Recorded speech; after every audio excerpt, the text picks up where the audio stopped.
సుమన్ టీవీలో మీ business promotions కోసం ఈ కింది నెంబర్ను సంప్రదించగలరు.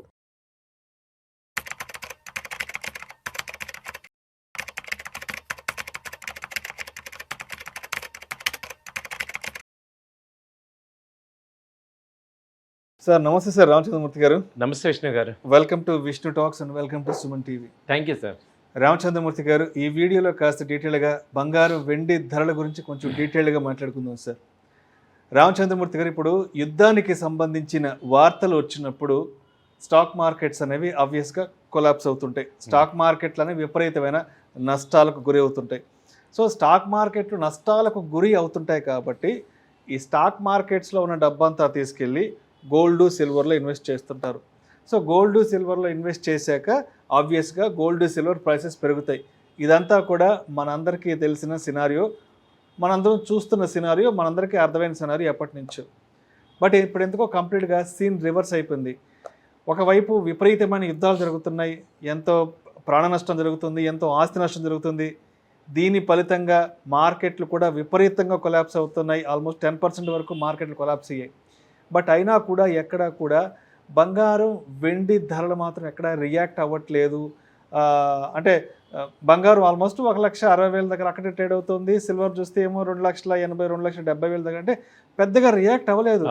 ఎప్పుడైతే ఫిబ్రవరి 28వ తారీఖున ఇజ్రాయెల్, అమెరికా ఇరాన్ మీద అటాక్ చేశాయో దాని తర్వాత వెంటనే అందరూ ఏమనుకున్నారంటే ఇక్కడ నుంచి బంగారం వెండి ధరలు అనూహ్యంగా ఊహించిన రీతిలో లక్షల రూపాయలకి పెరిగిపోతాయి, ఇక బంగారం వెండి అనేది ఇంక ఈ జన్మలో కొనలేమేమో అనుకోండి. కానీ అందరూ కూడా అటువంటి ఆలోచనలకు వెళ్ళారు.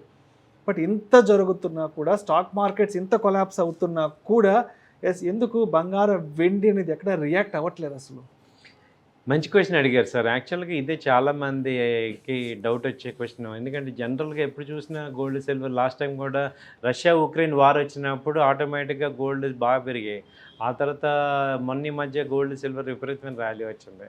ఇప్పుడు మార్కెట్స్ సడన్గా డౌన్ అవుతున్నప్పుడు ఏంటి లాజిక్ అంటే, ఇక్కడ మేజర్ ఇంపార్టెంట్ జరిగిన మ్యాటర్ ఏంటంటే ఈ క్రూడ్ ఆయిల్ పెరగటం. అంతకుముందు ఏంటంటే ఎంత వార్ జరిగినా క్రూడ్ $60 అలా ఉంది. ఇప్పుడు ఎప్పుడైతే క్రూడ్ ఆయిల్ పెరిగిందో, క్రూడ్ కొనాలంటే డాలర్స్లోనే కొనాలి. కాబట్టి ఇప్పుడు డాలర్కి వాల్యూ పెరిగిపోయింది. సో డాలర్కి వాల్యూ పెరిగిపోవడం వల్ల గోల్డ్ సిల్వర్ తగ్గింది. అంతేగాని ఇప్పుడు అందరికీ భయాలు ఉన్నాయి, కానీ భయం కన్నా ఎక్కువ ఏమైందంటే ఈ క్రూడ్ ఆయిల్ కొనాల్సిన అవసరం వచ్చింది. ఇప్పుడు చాలా కంట్రీస్లో ఏం చేస్తున్నారంటే ఈ క్రూడ్ కొనలేక స్కూల్స్ సెలవులు ఇచ్చేసారంట. పాకిస్తాన్ కానీ శ్రీలంక ఈ కంట్రీస్లో క్రూడ్ కొనలేక. సో అలాంటి పరిస్థితి ఇప్పుడు $100 వచ్చింది అంటే ఎకానమీ మొత్తానికి కూడా ఒక రకమైన ఫియర్ వచ్చేసింది. దాంతో ఏమైంది, బంగారం కొనేవాళ్ళు కూడా లిక్విడ్ క్యాష్ కావాలి.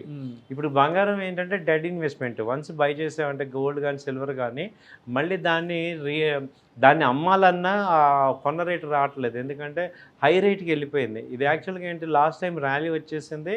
ఇంకో పాయింట్ ఏం జరిగిందంటే ఆ ర్యాలీలో హై రేట్లో చాలామంది ఇరుక్కున్నారనమాట. కొనేవాళ్ళందరూ కూడా ఎవరైతే వీక్ హ్యాండ్స్ ఉంటారో అందరూ హై రేట్లో కొనేశారు. దాంతో ఇప్పుడు ఫ్రెష్ ఇన్వెస్ట్ చేసే ఓపిక వాళ్ళకి లేదు. సో రెండో పాయింట్ ఏమైందంటే గోల్డ్ కాకుండా ఇప్పుడు ఆల్టర్నేట్గా లిక్విడ్ క్యాష్ పెట్టుకోవాల్సి వచ్చింది. ఎందుకంటే పెట్రోల్ బిల్లు విపరీతంగా ఉంది. అంటే ఎక్కువగా మార్కెట్ని మూవ్మెంట్ చేసేది ఎవరంటే FIs, DIIs, mutual funds, HNIs, వీళ్ళందరూ మేజర్ మార్కెట్ని మూవ్ చేస్తారు. కాబట్టి ఇప్పుడు ఏమైందంటే గోల్డ్ సిల్వర్ కొనాలని ఇంట్రెస్ట్ ఉన్నా కానీ ఈ డాలర్ని కొనాల్సిన అవసరం వచ్చింది. ఎందుకంటే క్రూడ్ ఆయిల్ కొనటం వల్ల దీనికి బ్యాకప్ రీజన్ అయితే ఇదే అనమాట. సో ఆ డాలర్ పెరిగితే, ఒక $10 కనుక రేటు పెరిగితే ఇండియా లాంటి కంట్రీకే 81 lakh crores GDP current account deficit వస్తుంది. ఇక మిగతా కంట్రీస్ పరిస్థితి చూడండి. కాబట్టి ఎందుకంటే ఇప్పుడు సామాన్యులు కొని బంగారాన్ని పైకి తీసుకెళ్లే పరిస్థితి లేదు. ఇప్పుడు దుబాయ్లో ఏమైంది, దుబాయ్ ఇప్పుడు ఏం చేశారంటే ఇరాన్ స్ట్రాటజిక్గా మొత్తం ఆల్ ముస్లిం కంట్రీస్ మీద బాంబులు వేశారు. దాంతో ఏమైంది, అందరికీ కూడా అక్కడ ఫియర్ వచ్చేసింది. సో అక్కడ గోల్డ్ కొని డెడ్ చేసుకునే కన్నా వాళ్ళు ఇప్పుడు ఏం కొంటున్నారు, డాలర్ కొంటున్నారు. ఎందుకంటే ఇమీడియట్గా అది రిజర్వ్ కరెన్సీ కింద అది ఉంది. కాబట్టి ఇది ఏం చేసిందంటే యుద్ధం వల్ల మొత్తం ఒక 40 కంట్రీస్ మీద వాళ్ళు ప్యానిక్గా ఫియర్ క్రియేట్ చేశారు. ఆ షిప్స్ వెళ్ళట్లా. రెండోది ఇంకో మేజర్ పాయింట్ ఏంటి, ఆ మెయిన్ క్రూడ్ ఎవరైతే తయారు చేస్తారో వాళ్ళ ప్రొడక్షన్ మొత్తం 3/4 కట్ అయిపోయింది. అంటే వాళ్ళకి ఎక్కడ ఇన్వెస్ట్మెంట్స్కి మనీ లేదు. సో ఇప్పుడు వరల్డ్ ఎకానమీ ఏమైందంటే మనీ ఎక్కడా లేదు. యుఎస్ ఏమో వార్ చేయడానికి సరిపోయింది. దాదాపు ఈ మొత్తం 20 రోజుల్లో కలిపి 15 డేస్ కలిపి వచ్చి దాదాపు $2 ట్రిలియన్ ఖర్చు అయింది అంటున్నాడు. అలాగే ఇజ్రాయెల్కి ఎటు ఉంది. అలాగే ఈ మిగతా south east countries, middle east countries అన్నిటికీ కూడా ఏమైందంటే వార్కి టెన్షన్ వల్ల ఎవరు కూడా డబ్బులు తీసి డెడ్ ఇన్వెస్ట్మెంట్లో కొనే పరిస్థితి లేరు. సో ఓన్లీ ఇప్పుడు ఇండియాలో ఏంటంటే మ్యారేజ్ సీజన్ కాబట్టి ఇక్కడ తక్కువగా కొంటున్నారు అది కూడా. సో కాబట్టి ఏమైందంటే ఆల్రెడీ హైలో కొనేసారు, ఇప్పుడు ట్రేడబుల్ అవ్వట్లేదు. గోల్డ్ ఇవాళ కూడా $5,060 దగ్గరకు వచ్చింది. సో అదే రేంజ్లో మెయింటైన్ అవుతుంది.